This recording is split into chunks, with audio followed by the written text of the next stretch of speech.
Hindi ka pa nakakapunta rito, no, Becky? Oo? Kung ganun, hindi mo pa nakikita yung bahay ng multo. Ha? May bahay pa talaga dito ang multo? Hindi ko lang alam kung totoo. Sabi lang ng ibang tao yun. Malapit na ba rito yung bahay ng multo? Oo, hindi lang makita dahil nasa may bundok pa yun. Pag nagpunta tayo ng malayo, mahirap nang bumalik ng naglalakad lang. Ihinto mo muna, Jin. Bababa kami dito. Sige.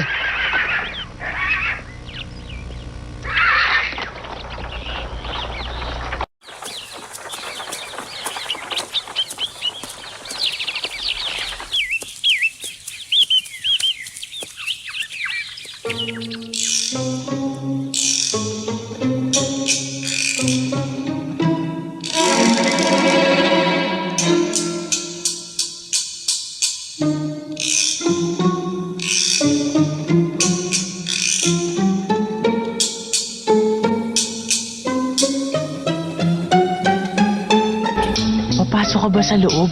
Hindi, Tom. Gusto ko lang makita yun. Nakakatakot. Baka may lumabas na multo. Oo nga.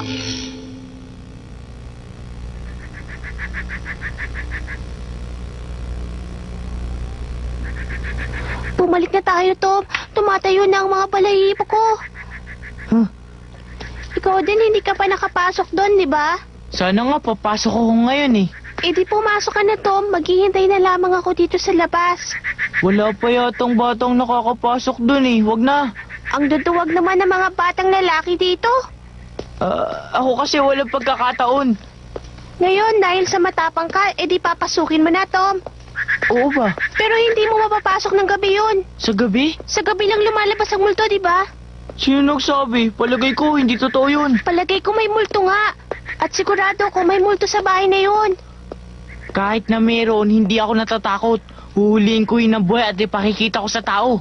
Talaga? Kung ganun, maaari kang pumunta dyan mamayang gabi para malaman kung may multo nga. Oo, sige. Hindi mo kailangan gawin yun kung natatakot ka, Tom. Hindi ako natatakot. Kung ganun, sasabihin mo sa akin bukas kung may lumalabas kang multo o wala, ah. Oo. At kung pwede, Tom, hulihin mo sana. Oo, sige. Naku, may inililibing, oh. Oo, pumalaw na si Hoss Williams. Matanda na ba siya? Hindi, wala pa nga siyang 40. Naku, ganun ba?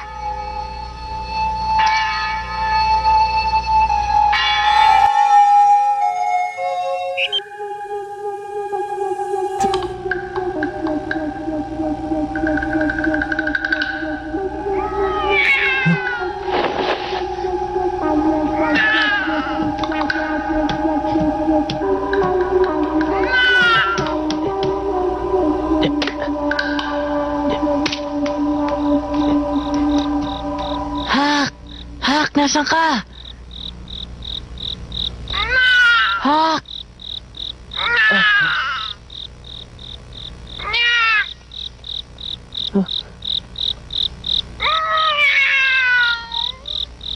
Hindi ikaw, si Hak, di ba? Si Hak ka ba?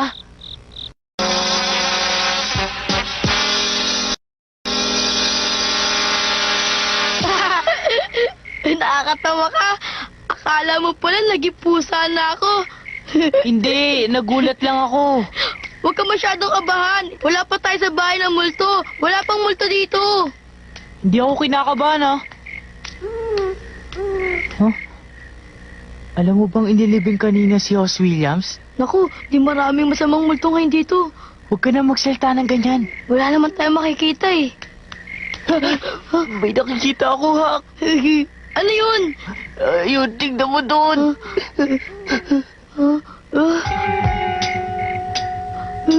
Mga ilawan na mga pare. Dumarating na sila. Tumakbo na tayo. Dali. Takbo na tayo. Takbo na tayo. Dali. Bilis sa buhak.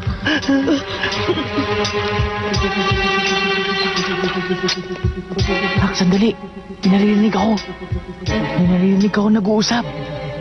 Nag-uusap? Oo nga no. Pupunta sila sa libingan. Nakikita ba nila tayo? Huwag ka mag-alala. Kung hindi sila multo, hindi. May mga ilawan silang dala, oh. Mukhang 3 sila. Naku, ang dilim naman dito. Isa sa kanila ay si Mang Mafater. At mukhang lasing na naman siya.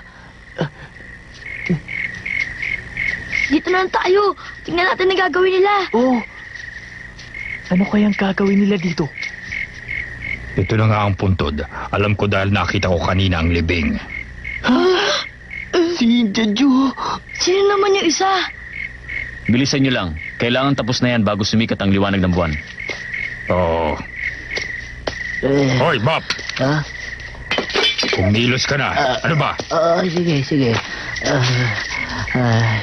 Ito na.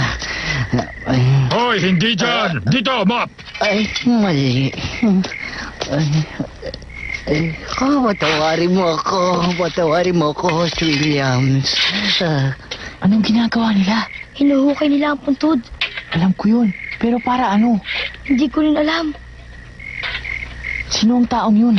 Masyadong madilim. Pero para kilala kong boses niya.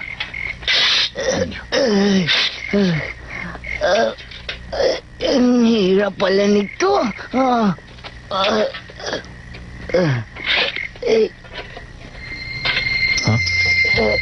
Alam ko na, si Dr. Robinson yun. Robinson? Yung doktor na bagong dating dito. Yung maraming pasyente kaysa kay Dr. Mitchell. Eh, bakit kaya nandito siya?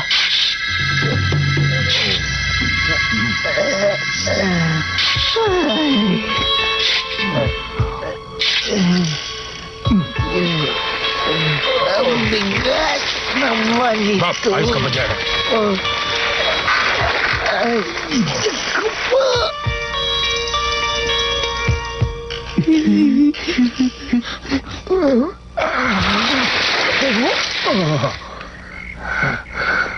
Napakatagal ninyo. Sige, bilisan nyo at dalhin nyo ang katawan sa kariton. Pwede mo magpahinga na muna tayo. Wala nang panahon. Ay, Ikaw, pagod ka na rin ba? Hindi. Hindi pa ako nakakaramdam ng pagod. Kung gano'n, ibilis-bilisan nyo ang kilos ninyo. Ayoko. Ano ka mo? gusto ko lang dagdag na $5. Ako naman ay 10. Oh, 10 pala, 10. Ano itong pinagsasabi ninyo? Hindi ba't nabayaran ko na kayong dalawa? Dr. Robinson, kulang pa yun. Oo nga, kulang. Ano bang sabi niyo, ha? Hoy, ikaw lasing. Pakinggan niyo ako. Binayaran ko na kayo, kaya tapusin yung pinagagawa ko dahil kung hindi... Anong gagawin mo? Magsusumbong ka kay Hepe? Ako gusto ko pa ng alak. Pwede. Yo ko lukoy! Sabi na ko. Malakas ka naman, hindi ba? Hindi ako basta-basta natatakot sa isang katulad mo, Indian Joe. Tandaan mo yan. Bigyan mo pa ako ng $20 milyar. Hindi. Ikaw, hindi mo ako maaaring takutan, Joe. Alam ko ang lahat ng kasamaang ginagawa mo sa bayang ito. Anong ibig mong sabihin, Doktor? Alam mo na siguro kung ano yun. Hingin ko kaya kay Hepe ang lahat ng nalalaman ko. Katulad halimbang mahulog sa burol sa nakaraang 5 ng buwan. Ayoko nang marinig pa ang sasabihin.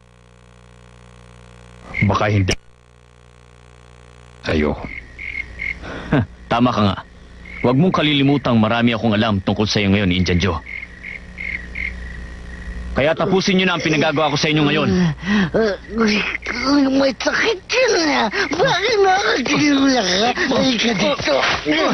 Huwag ka niilag. Hindi kita tamaan eh. Tulungan niyo! Okay, pa sa'yo.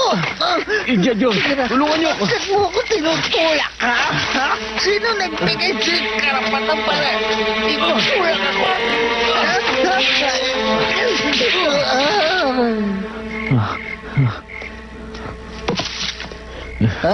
Setong sayo! Walang ibang makakalam nito.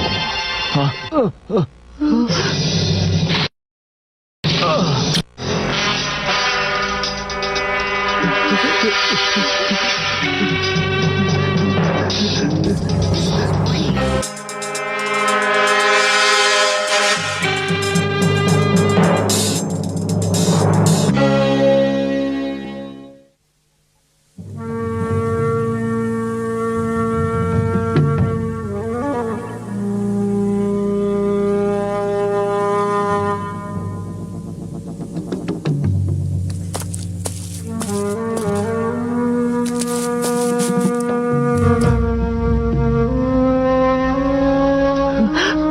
Ang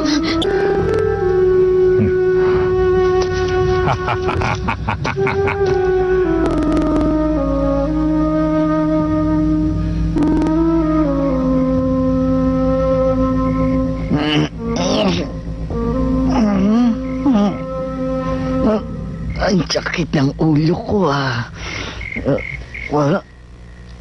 Ba't ako pahiligan mo? Ano ba?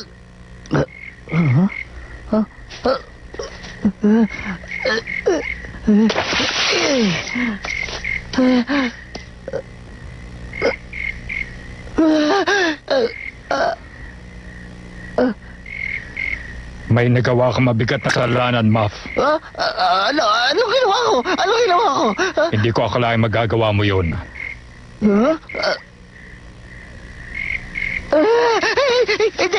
Wala akong ginawa. Hindi ko ginawa yun. Huwag ka ng mga tuwiran. Nangyari na. Kitang-kita ko.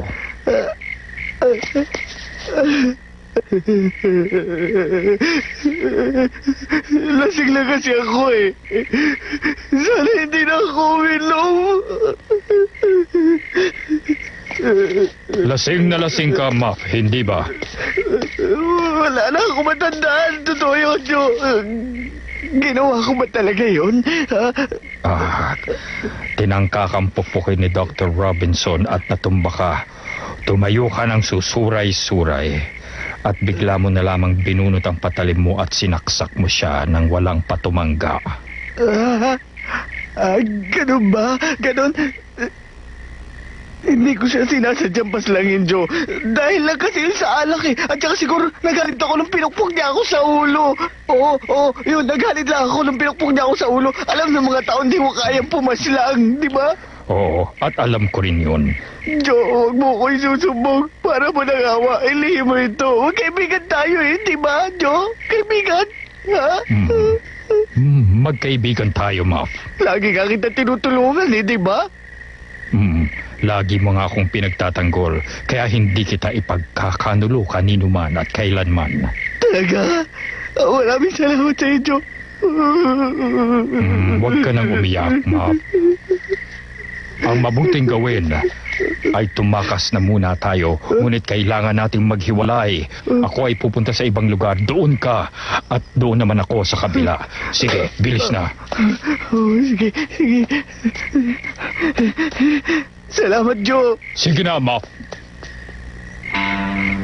Paniwalang paniwala siya ang kumitil sa buhay ni Dr. Robinson.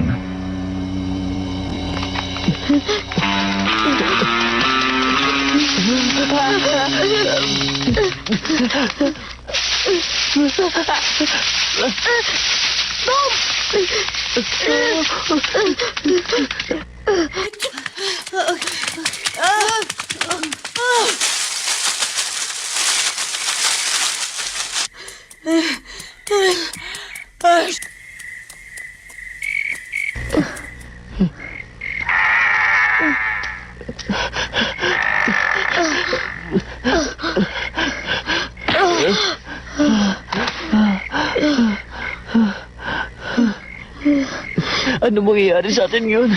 Ano ibig mo sabihin? Kung patay na si Dr. Robinson, sigurado ko bibitayin si Indian Joe. Sa palagay mo ba, si Indian Joe yun? Alam mo, hindi si Mang Muff ang gumawa nun. Pero ang paniwala niya, siya ang may gawa. Oo nga, baka si Mang Muff ang hulihin at bitayin. Ano ang gagawin natin ngayon, Tom? Kailangan sabihin natin kay Hepe ang totoong nakita natin. Pag nagsalita tayo, baka tayo naman ang patay ni Indian Joe. Tayo? Isipin mo na lang, pag nagsumbong tayo kay Hepe, uhulihin si Indian Joe. Ngunit pag di siya nabitay at nakawala siya sa bilangguan, tayo naman ang papatay niya. Ha? Ganon si Indian Joe, Tom. Oo nga, ganun nga siya. Anong gagawin natin ngayon? Ano nga kayang gagawin natin?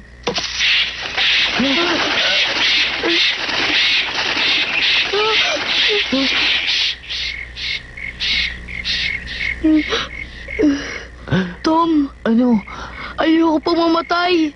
Ayoko rin. Kaya wala tayong gagawin at sasabihin.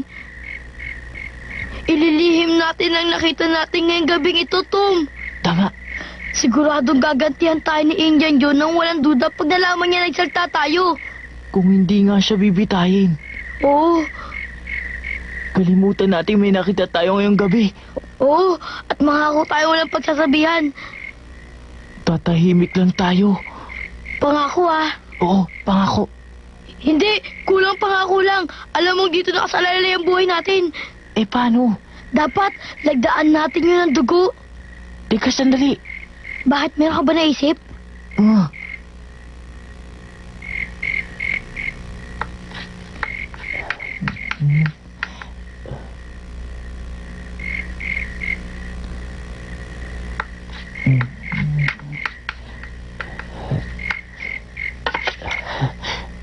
Ito na.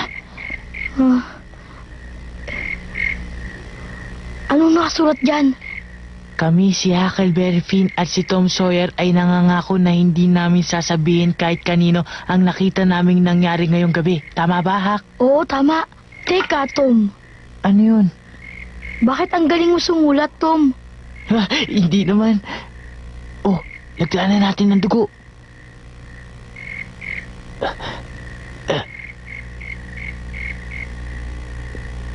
Oh, ikaw naman, Huck. Huh? Teka, titignan ko kung ano yun.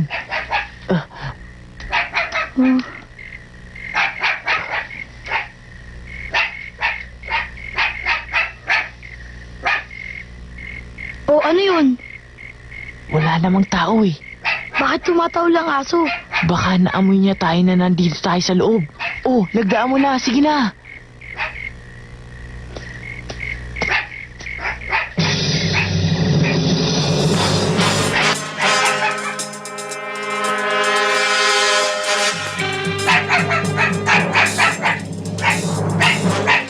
Sheila!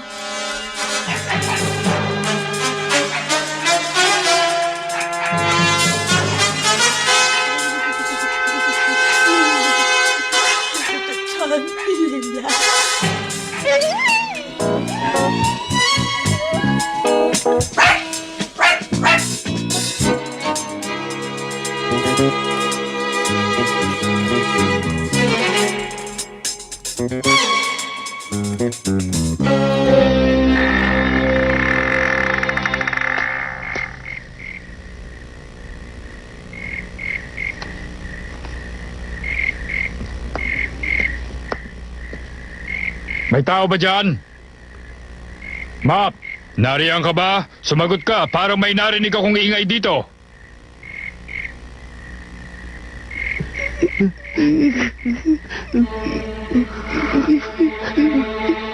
Wala, siguro'y daga o pusa lang.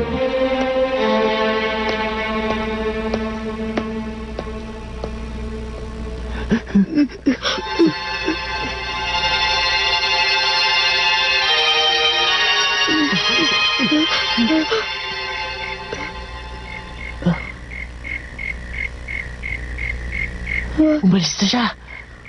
O ngayon, sumumpa na tayo, Tom. Kami si Huck Finn at Tom Sawyer ay nangakong hindi na namin sasabihin kahit kanino ang nakita naming nangyari ngayong gabi. Pangako yun. Isinusumpa ko. Isinusumpa ko. Tom, 3 beses. Isinusumpa ko. Isinusumpa ko. Isinusumpa ko. Isinusumpa ko. Isinusumpa ko. Isinusumpa ko.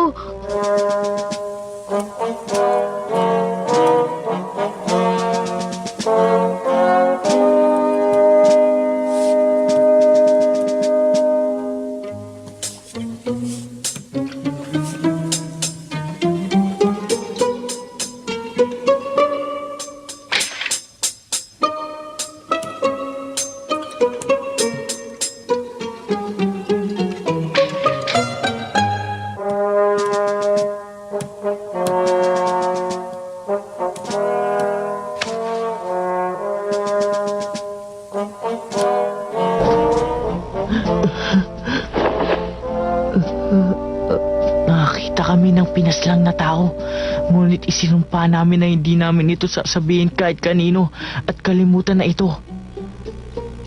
Ayoko yatang paslangin din ako. Pero nakukonsensya ako pag naiisip ko si Mang Muff Potter.